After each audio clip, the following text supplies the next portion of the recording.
যশোর লালকোটে এক বিকেলের রোদ পড়তে শুরু করেছে, আকাশে লালচে আভা। আমি ধীর পায়ে হাঁটছি যশোরের বিখ্যাত লালকোটের পথে। শহরের কোলাহল পেছনে ফেলে এখানে এলে এক ধরনের প্রশান্তি অনুভব হয়।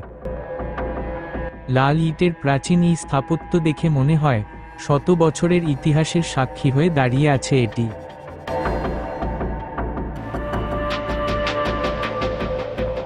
আমি সবে গেট পেরিয়ে ভেতরে ঢুকেছি, এমন সময় এক বৃদ্ধ আমার দিকে এগিয়ে এলেন।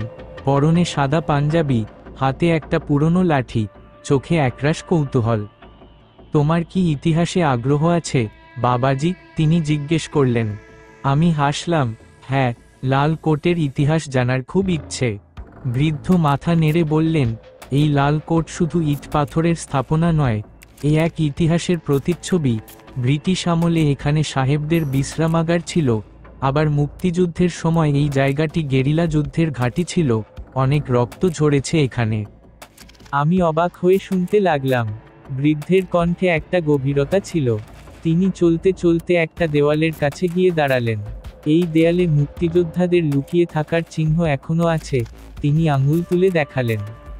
আমি হাত বুলিয়ে দেখলাম পুরনো দেয়ালটা, মনে হলো যেন সময়ের রক্তাক্ত ছোঁয়া এখনো রয়ে গেছে। বৃদ্ধ একটু থেমে বললেন, ইতিহাসকে জানতে হলে শুধু পড়লেই হবে না, অনুভব করতে হবে।